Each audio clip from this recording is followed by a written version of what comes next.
주시는 하나님의 말씀은 느헤미야 9장 1절로 6절까지의 말씀입니다.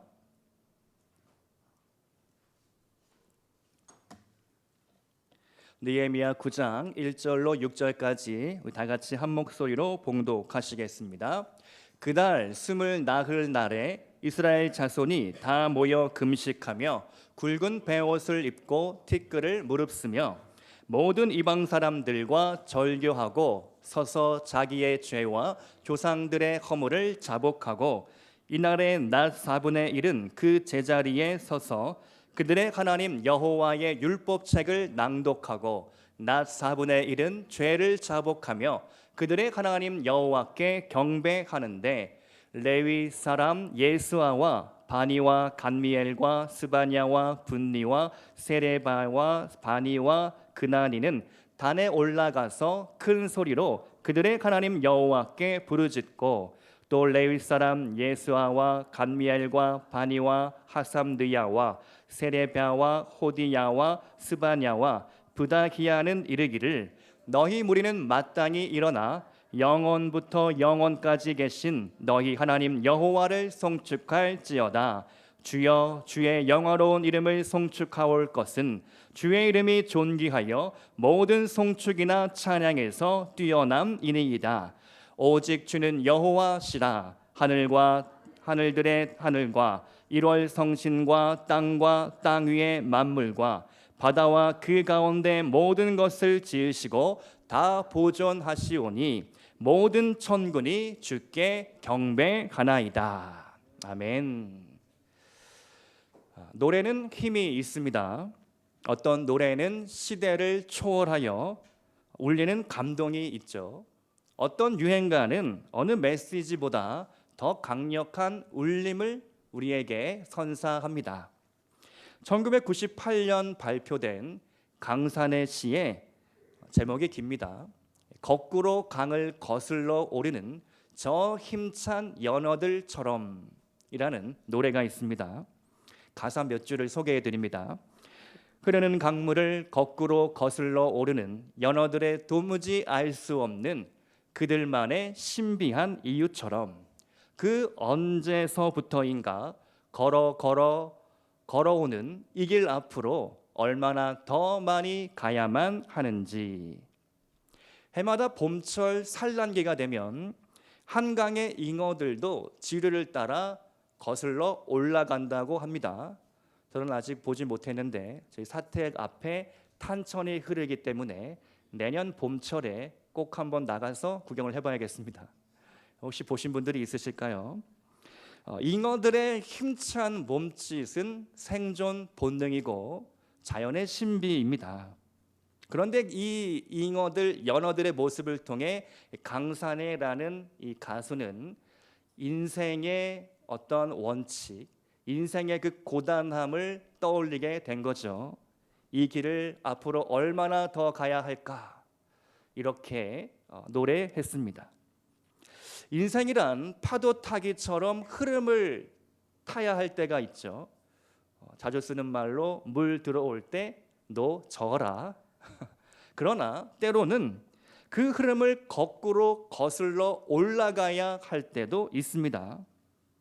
만일 흐름 타기를 신앙적으로 세상 풍조에 휩쓸려 간다라고 비유한다면 흐름을 거꾸로 거슬러 올라가는 것은 세상과 타협하지 않는 일이죠.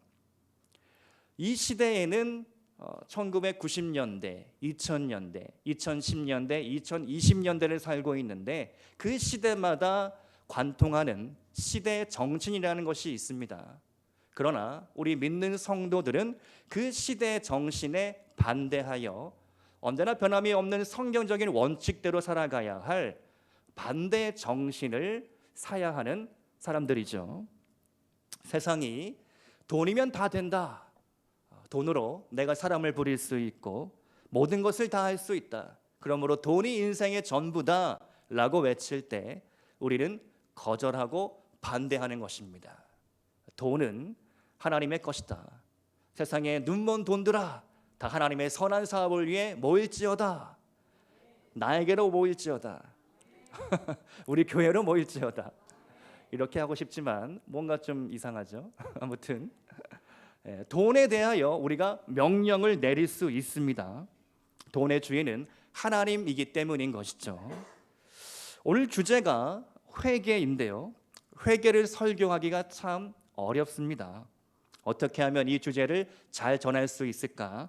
한 주간 고민하다가 회개란 시대 정신에 맞서는 반대 정신이다. 이렇게 정의를 한번 내려봤습니다. 오늘 이스라엘 백성들이 말씀을 듣고 깨달음이 왔습니다. 누구나 그렇다 하는 일에 아니다, 모두가 맞다 하는 일에 틀렸다 라고 외치게 된 것이죠. 말씀을 들으니까 그들의 심령 가운데 변화가 일어났고 깨달음이 왔고 그들의 행동이 달라지게 되었습니다. 일종의 무브먼트, 회개의 영적 대각성 운동이 백성 가운데 자발적으로 일어나게 된 것입니다. 그야말로 원데이 집회, 금식과 회개의 집회가 열려지게 됩니다. 본문 말씀을 중심으로 참된 회개란 무엇일까? 세 가지로 나눕니다. 첫 번째, 참된 회개는 자아의 죽음입니다.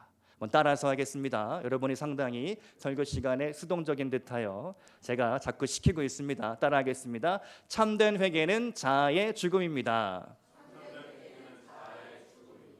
느헤미야 9장 1절 말씀입니다. 우리 한번 같이 읽겠습니다. 시작.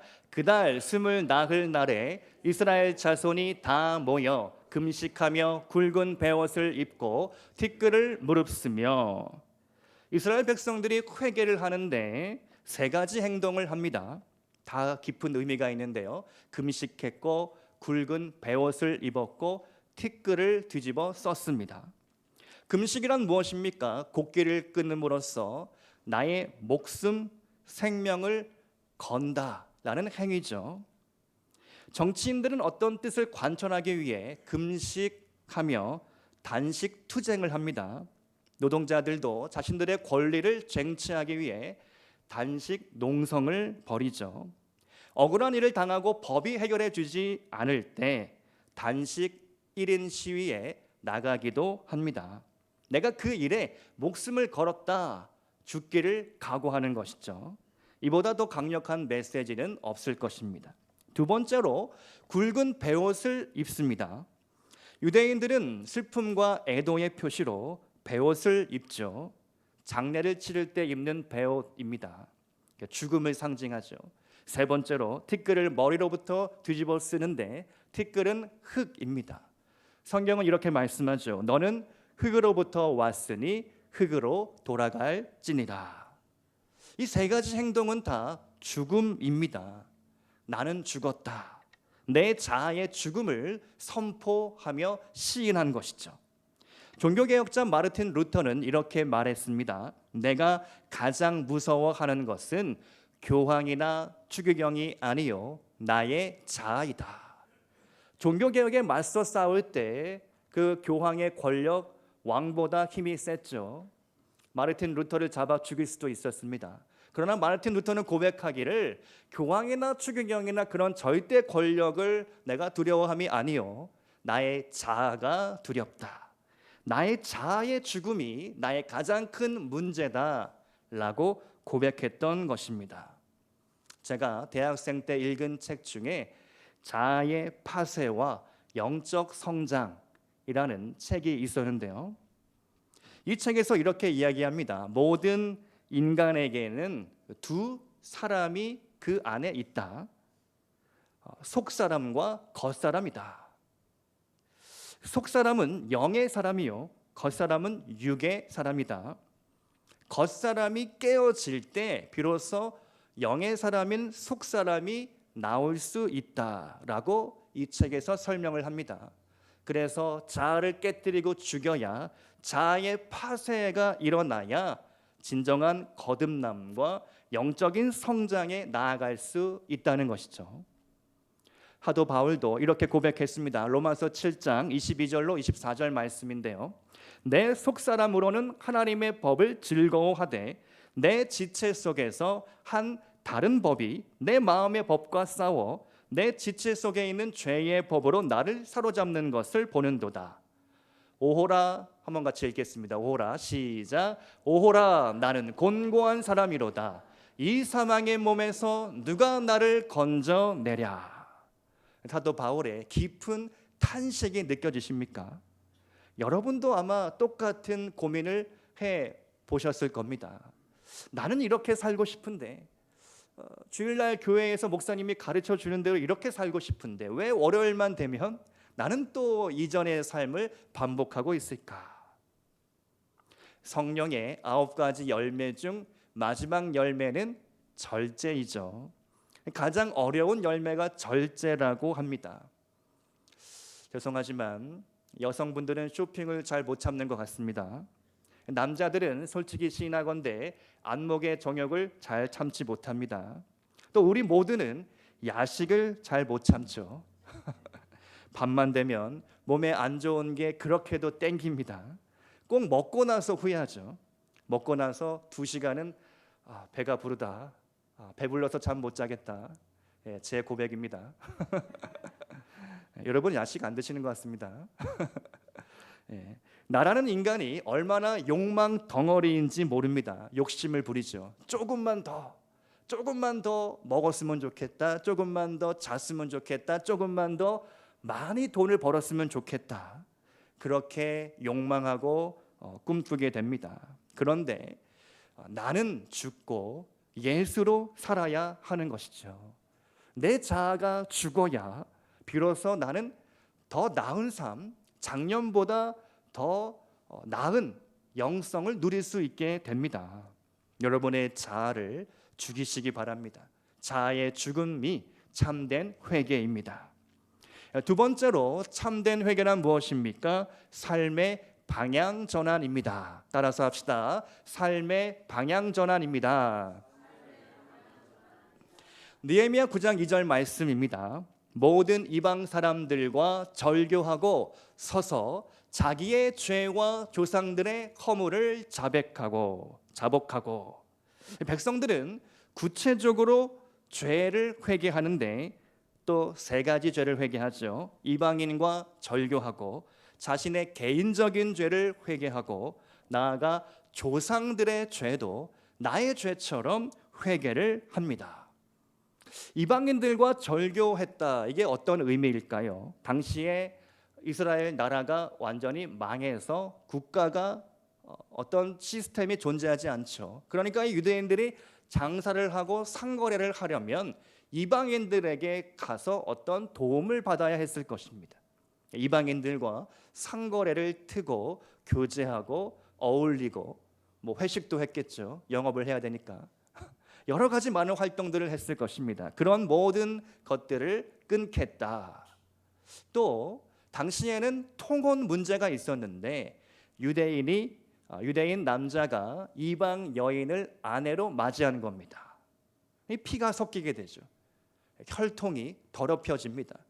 유대인들의 족보가 꼬이게 되는 것이죠. 이것은 포로귀환 공동체에 당면한 눈앞에 아주 큰 문제였습니다.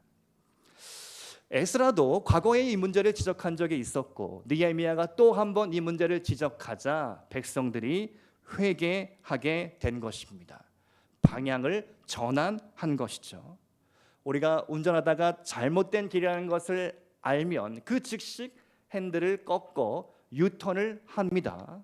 당연한 일이죠. 그런데 왜 내가 영적으로 죄를 지었음에도 불구하고 방향을 바꾸지 않고 계십니까? 오늘 여러분의 삶은 과연 올바른 방향으로 나아가고 있습니까? 링반데룽이라는 등산 용어가 있는데요. 독일어로 링은 고리, 반데룽은 걷는다. 링처럼 돌고 또 돈다는 뜻인데요. 산에 오를 때 짙은 안개나 폭풍으로 인하여 방향 감각을 잃고 같은 지점을 맴도는 현상이 링반데룽이라는 등산 용어입니다. 산 좀 타신다는 분들은 아마 한 번쯤은 용어를 들어보셨을 것 같은데 우리말로는 환상방황이라고 번역이 되어 있습니다. 등산뿐입니까? 인생의 링 반대run에 걸려버리면 내가 아무리 열심히 살아도 다람쥐 쳇바퀴 돌듯 같은 자리를 맴도는 거죠. 신앙의 링 반대run이 올 수도 있습니다. 열심히 예배드리고 주일 성수하고 11조도 꼬박꼬박하고 헌금도 다 드리는데, 봉사도 하고 섬김도 하고 있는데 왜 나의 신앙은 제자리 걸음일까? 10년 전이나 오늘이나 별로 달라진 게 없는 것 같다. 이보다 더 안타까운 일은 없을 것입니다. 최근에 읽은 책 중에 언어로 디자인하라, 유영만 교수님이 쓴 책인데요, 아주 큰 깨달음을 준 대목이 있습니다. 저자가 이렇게 이야기합니다. 꼰대가 왜 꼰대냐? 왜 꼰대일까요? 저자가 아주 날카롭게 지적을 합니다. 했던 말 하고 또 하는 인간이 꼰대다. 그러면 꼰대가 되지 않으려면 어떻게 해야 하느냐? 이 책의 주제인 새로운 언어를 배워라. 외국어를 배우라는 뜻이 아니라 칭찬의 언어, 격려의 언어, 감사의 언어, 공감의 언어를 배워라. 만일 당신이 작년과 똑같은 언어를 올해도 사용하고 있다면 당신은 꼰대가 된다. 울림이 있는 말입니다. 우리가 불조심도 해야 되지만, 겨울철 불조심해야 되지만 말 조심해야 되죠. 불에 타서 다 없어진 건물은 다시 쌓아 올리면 됩니다. 보험 처리하면 되니까 보험 꼭 들으시기 바랍니다. 그런데 우리가 말을 한번 내뱉으면 우리의 언어로 상처 주고, 그리고 그 상처를 어떻게 돌이킬 수가 없는 것이죠. 방향 전환이 회개입니다. 여러분의 언어를 말씀 안에서, 신앙 안에서 다듬으시고 여러분의 성품을 날마다 치열하게 깎아내시기 바랍니다.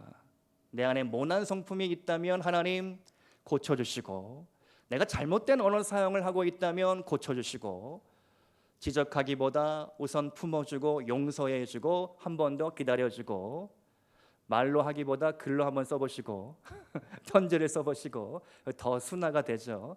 편지는 더 울림이 있습니다. 감동을 줄 수 있습니다. 이 사람이 나에 대해서 이렇게까지 고민하고 생각을 했구나, 그냥 막말하는 게 아니구나. 편지나 글에는 힘이 있는 것이죠. 우리가 회개할 때 구체적으로 내가 뭘 바꿔야 할까? 내 신앙의 문제는 뭘까? 내 인간의 죄송합니다. 내 인간성의 문제는 뭘까? 한번 하나님 안에서, 신앙 안에서 돌아보시기 바랍니다. 세 번째로, 참된 회개란 무엇입니까? 어제를 기억하며 내일을 준비하는 것, 그것이 회개입니다. 역사를 잊은 민족에게 미래란 없습니다. 로마 제국 쇠망사를 쓴 에드워드 기번은 로마가 왜 멸망했느냐? 단순히 이민족 바바리안의 침략이 아니라 여러 가지 요인이 있다. 콘스탄티누스 대제가 제국의 수도를 천도한 일, 지도자의 자질 문제, 또 기독교의 부흥도 로마의 멸망이라고 이야기를 합니다. 여러분, 토마스 칼라일은 이렇게 말했는데요, 역경을 견딜 수 있는 사람이 100명이라면 번영을 견딜 수 있는 사람은 1명에 불과하다. 과연 우리가 누리는 축복이 진정한 복이 되느냐 아니면 독이 되느냐, 그것은 한번 진지하게 물어봐야 할 물음입니다. 존 스타인백이라는 사람도 이런 이야기를 했는데요, 한 나라를 망하게 하고 싶거든 그저 넘치도록 주라. 그러면 그 나라는 탐욕이 가득하고 비참해지고 결국 병들게 될 것이다.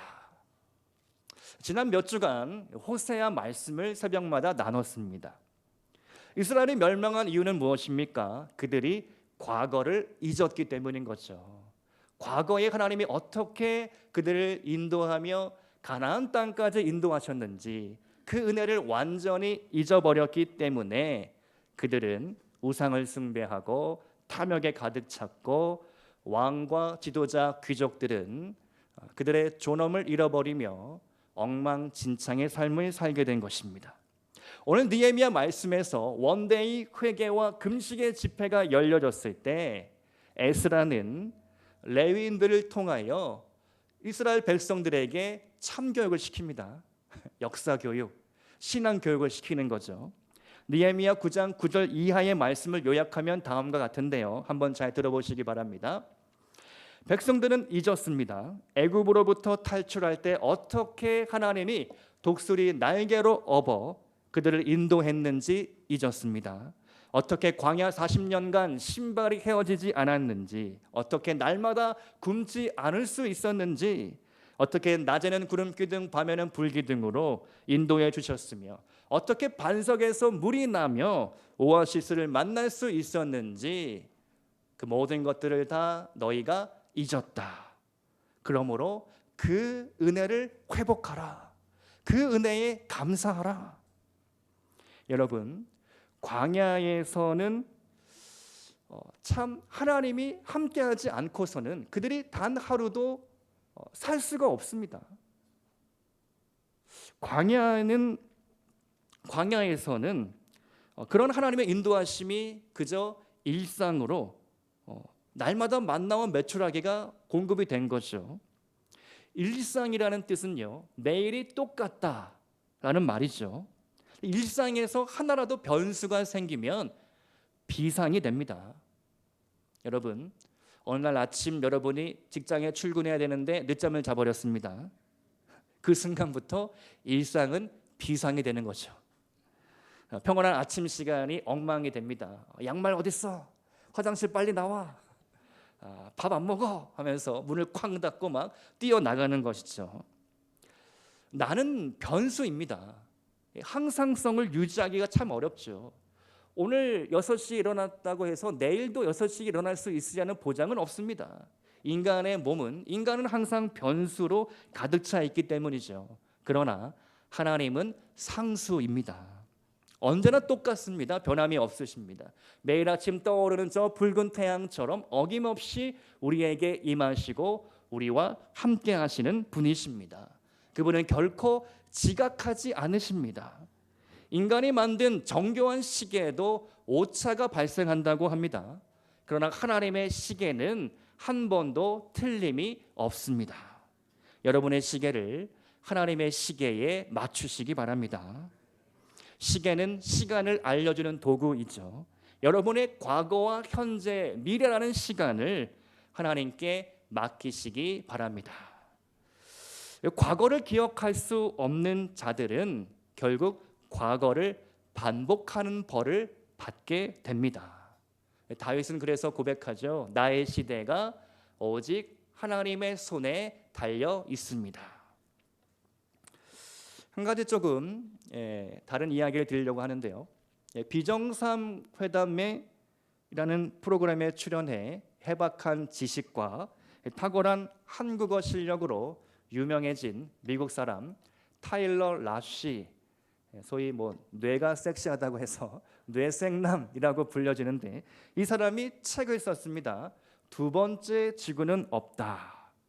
이 책에서 과연 미래는 희망찬 유토피아일까, 아니면 절망과 우울로 가득한 디스토피아가 될까 질문을 하면서 한 이야기를 소개하는데, 6도의 멸종, 숫자 6도의 멸종 이야기입니다.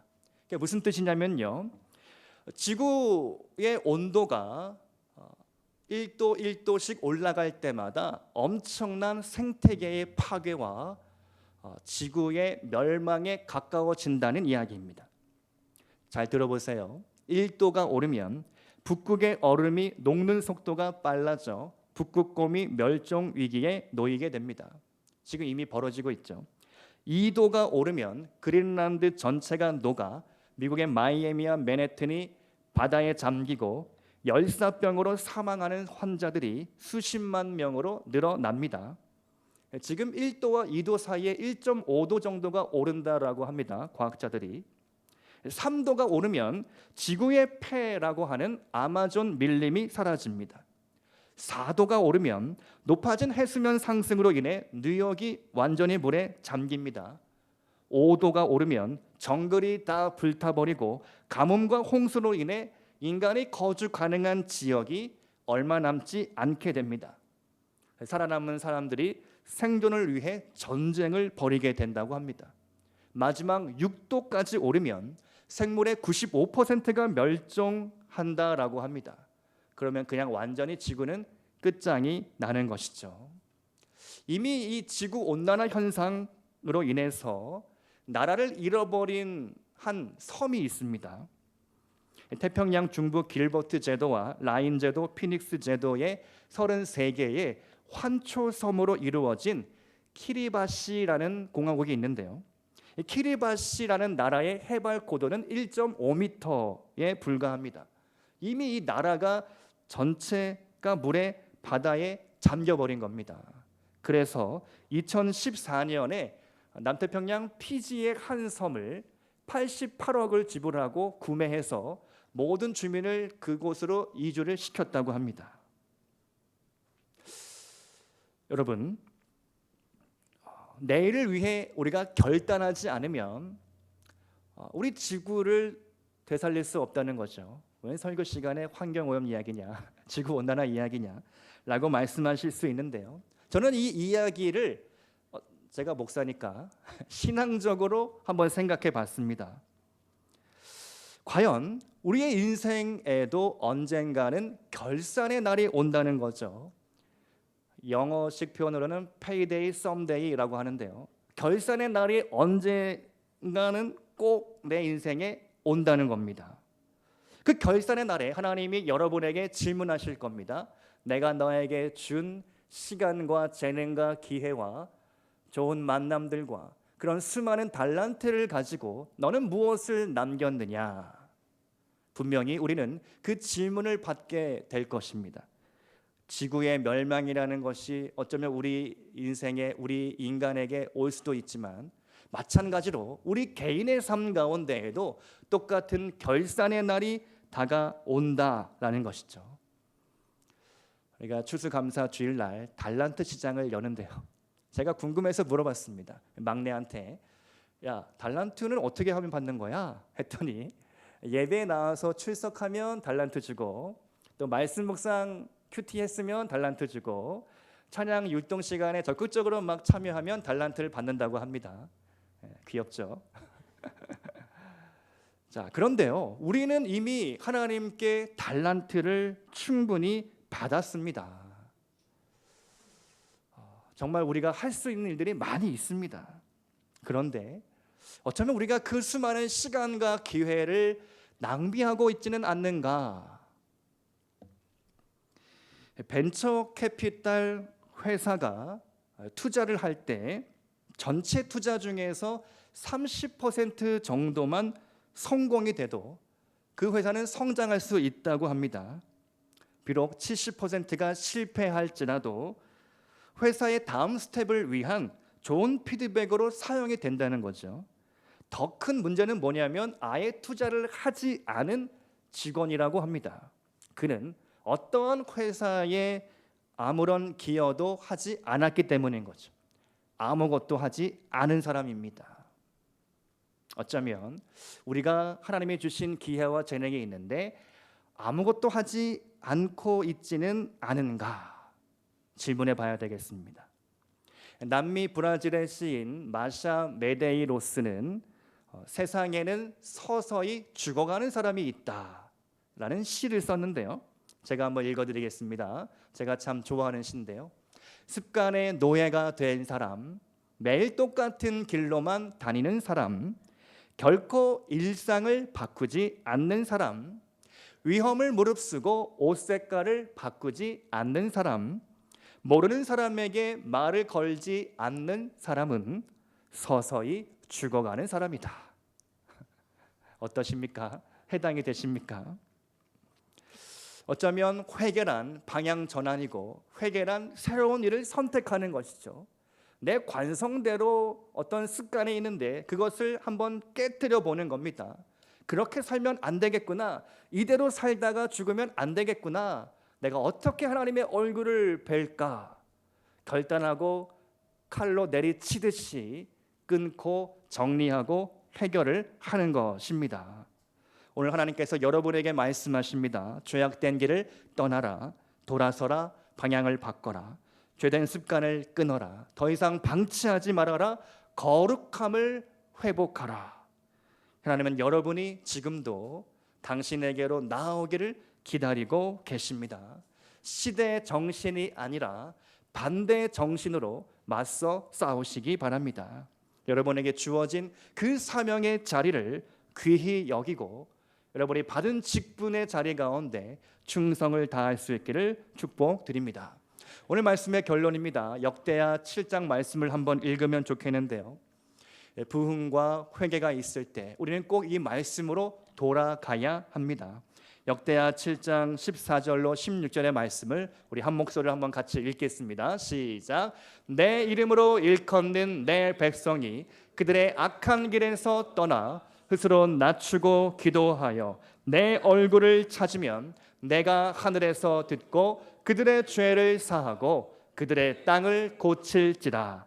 이제 이곳에서 하는 기도에 내가 눈을 들고 귀를 기울이리니 이는 내가 이미 이 성전을 택하고 거룩하게 하여 내 이름을 여기에 영원히 있게 하였습니다. 내 눈과 내 마음이 항상 여기에 있으리라. 아멘. 우리가 이 말씀을 의지하여 기도하기 원합니다. 오늘 여러분의 기도를 이곳 성전에서 하나님께서 들어주시겠다고 약속하셨습니다. 나의 죄를 인정하고 자복하고 회개할 때 하나님이 주시는 자유와 기쁨과 참된 행복을 누릴 수 있기를 주님의 이름으로 축원드립니다. 함께 기도하겠습니다.